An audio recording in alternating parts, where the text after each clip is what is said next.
Well, dear students, myself Dr. Ashish Garg, Associate Professor in Chemistry, सेठ R.N. Ruia government college, Ramgarh Shekhawati, district Sikar, Rajasthan.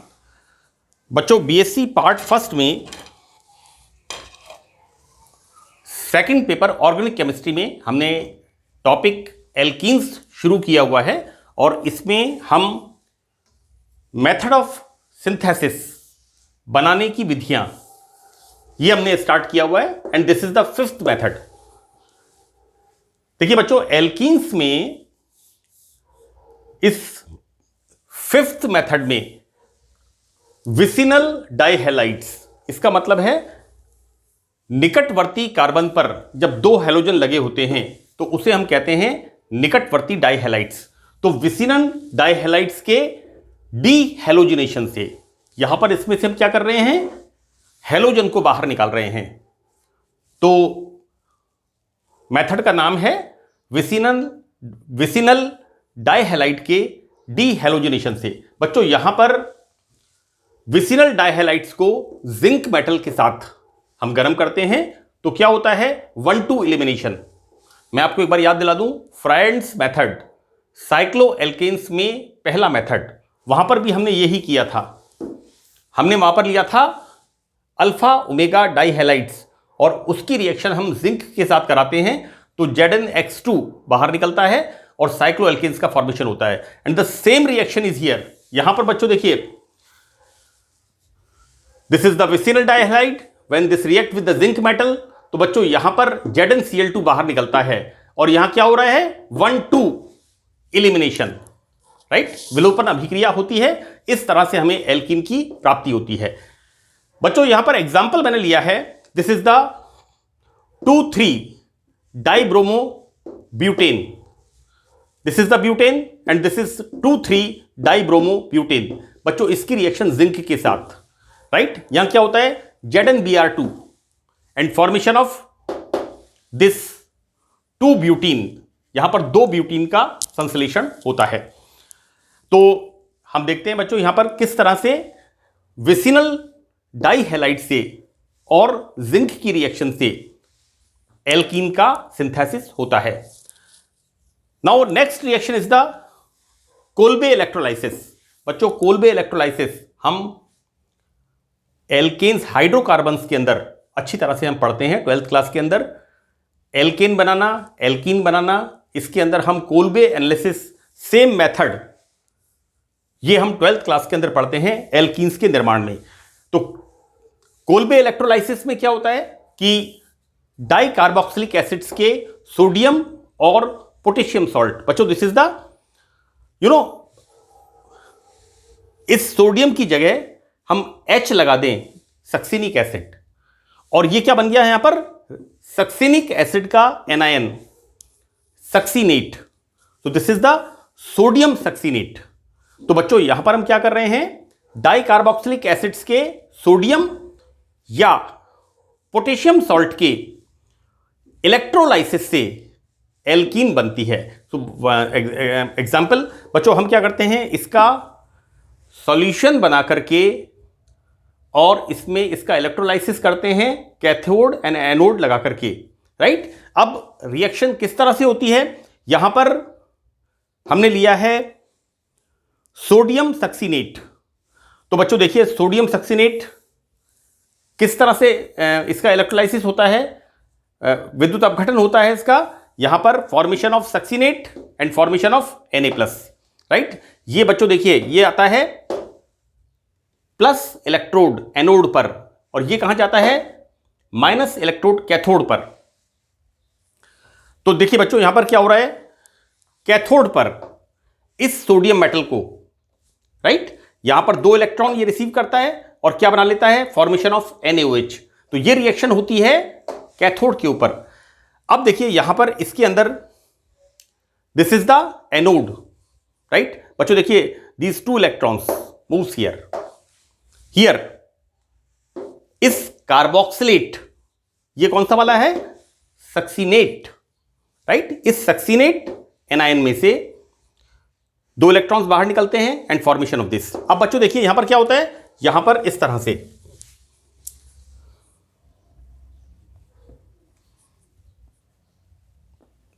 So this bond is homolytic fission, सम विखंडन होता है और क्या निकलता है, एक CO2 एंड 2 CO2। बच्चों ध्यान से देखिए, यहां पर सम विखंडन होता है, होमोलाइटिक फिशन, और क्या बनता है यहां पर, इस तरह से 2 कार्बन वाला फ्री रेडिकल, और फिर इसके बीच में बॉन्ड फॉर्मेशन होता है और एथीन का निर्माण होता है। तो बच्चों this is the Kolbe electrolysis process. इस प्रकार से हम देखते हैं कि किस तरह से यहां पर एनोड पर एल्कीन का, इथाइलिन का, एथीन का सिंथेसिस होता है। तो these are the method of preparations, alkenes बनाने की विधियां। अब देखिए बच्चों, यहां पर हम बात करेंगे stability of the alkenes, alkenes के स्थायित्व की। मैं आपको एक बात तो ये बता दूं बच्चों कि यहां पर हम जब इसकी बात करते हैं एल्कीन्स के स्थायित्व की, और एल्कीन्स में जैसे जैसे एल्काइल समूहों की संख्या बढ़ती जाती है, मैं इसको दूसरे शब्दों में हम किस तरह से बोलेंगे कि एल्कीन में द्विबंधित कार्बन एटम के साथ जैसे जैसे एल्काइल समूहों की संख्या बढ़ती जाती है, एल्कीन्स का स्थायित्व बढ़ता जाता है। यह मैंने यहां पर इस तरह से बताया है कि जैसे जैसे यहां पर एल्काइल ग्रुप की संख्या बढ़ती जाती है, उसी तरह से यहां पर रेजोनेटिंग स्ट्रक्चर्स भी बनती जाती हैं, और हमें पता है कि जितनी अधिक अनुनादी संरचनाएं होंगी उतना ही अधिक स्थायित्व होगा। तो देखिए बच्चों, यहां पर एल्कीन्स में डबल बॉन्डेड कार्बन एटम के साथ, जैसा मैंने आपको बताया, यहां पर डबल बॉन्डेड कार्बन एटम के साथ एल्काइल ग्रुप की वृद्धि से स्थायित्व में वृद्धि होती है। अब हम इस बात को समझेंगे कि किस प्रकार यह स्थायित्व में वृद्धि होती है।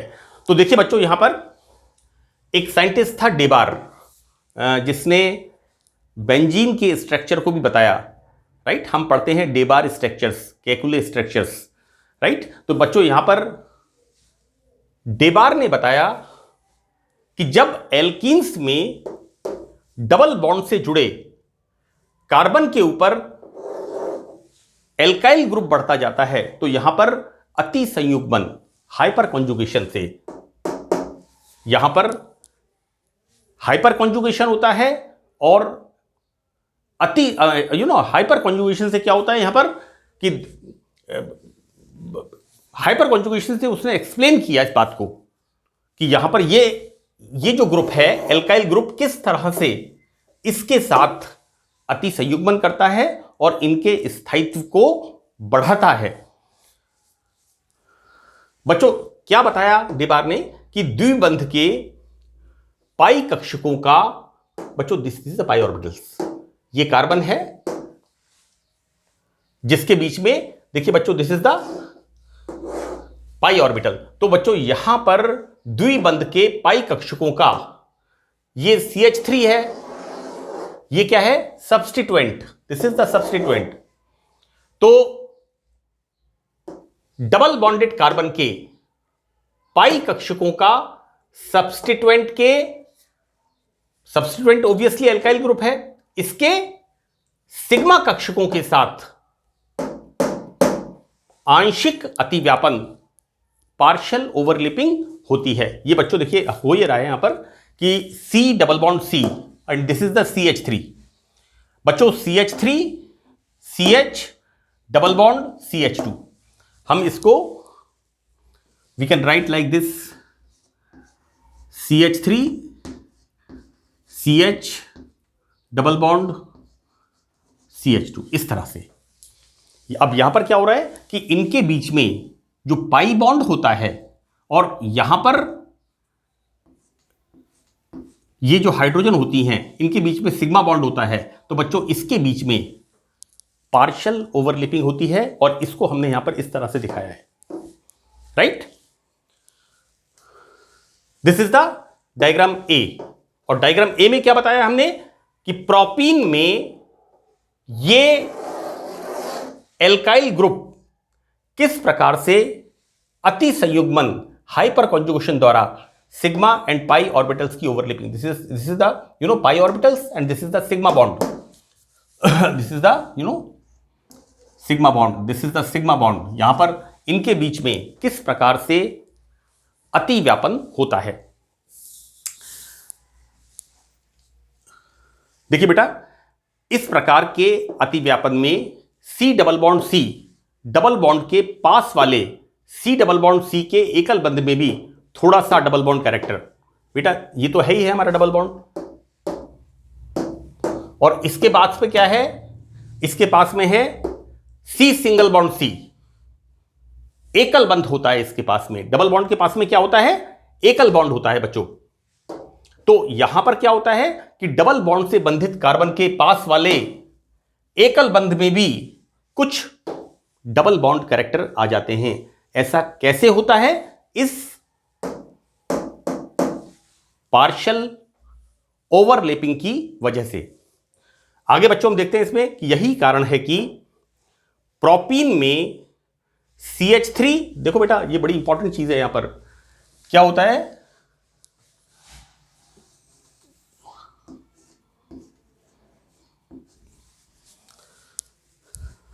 यही कारण है कि प्रोपीन में CH3 CH double bond CH2, CH3 CH, ये जो बॉन्ड डिस्टेंस होती है प्रोपीन में CH3 सिंगल बॉन्ड CH, ये बॉन्ड डिस्टेंस बच्चों इनके बीच की जो होती है वो कितनी होती है, 1.50 एंगस्ट्रॉम, गलत लिखा हुआ है ये बच्चों, होती है 1.50 एंगस्ट्रॉम, राइट। ये see this bond length distance is the 1.50 angstrom होती है। जबकि अगर हम एल्केन की बात करते हैं तो एल्केन में carbon carbon single bond length distance कितनी होती है, 1.54 एंगस्ट्रॉम होती है, राइट। इसका मतलब क्या हुआ कि यहां पर ये बॉन्ड लेंथ डिस्टेंस कितनी हो गई, 1.50, जबकि होनी कितनी चाहिए, 1.54, राइट। इसका मतलब हुआ कि यहां पर ये bond length distance single bond से थोड़ा कम होती है।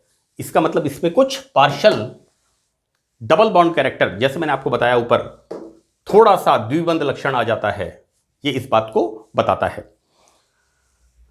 आगे बच्चों हम देखते हैं कि इस प्रकार के हाइपर कॉन्जुगेशन में निम्न ये स्ट्रक्चर्स कि किस तरह से अति संयुग्मन होता है। सेकंड अनुनादी संरचनाएं दर्शाते हैं बच्चों, this is the CH3 single bond CH double bond CH2, right. अब क्या हो रहा है यहां पर देखिए बच्चों, ये जो CH3 के हाइड्रोजन है यहां पर ये इसके साथ इस तरह से एक रेजोनेटिंग स्ट्रक्चर, दूसरा फिर मैंने इसको लिखा है ये वाला इसके साथ लाइक दिस, इस तरह से ये क्या हो रहा है, हाइपर कॉन्जुगेशन, अति संयुग्मन होता है। तो बच्चों यहां पर किसी एल्कीन में जितने अधिक एल्काइल ग्रुप होंगे तो उतनी ही अधिक संख्या में इस तरह की संरचनाएं बनेंगी। बच्चों ये तो अंडरस्टूड है कि इस तरह की जो स्ट्रक्चर्स हैं जिनके अंदर अति संयुग्मन हो रहा है, हाइपर कॉन्जुगेशन हो रहा है और एल्काइल ग्रुप इनको स्टेबल कर रहा है, right, by the partial overlapping के द्वारा। तो जितनी अधिक अनुनादी संरचनाएं बढ़ेंगी हमें पता है उतनी ही अधिक स्टेबिलिटी बढ़ेगी। तो बच्चों यहां पर उतनी ही अधिक संख्या में सेकंड प्रकार की अनुनादी संरचनाएं होंगी। इस प्रकार अनुनादी संरचनाएं बढ़ने से एल्कीन्स का स्थायित्व बढ़ता है, राइट। यहां पर बच्चों मोटी मोटी कुल मिला के बात यह है कि जैसे जैसे C डबल बॉन्ड C इन दोनों कार्बन के साथ एल्काइल ग्रुप की संख्या बढ़ेगी तो वैसे वैसे यहां पर अति संयुग्मन बढ़ेगा, और अति संयुग्मन बढ़ेगा तो यहां पर अनुनादी संरचनाएं बढ़ेंगी और रेजोनेंस स्ट्रक्चर बढ़ने से एल्कीन का स्थायित्व भी बढ़ेगा। बच्चों,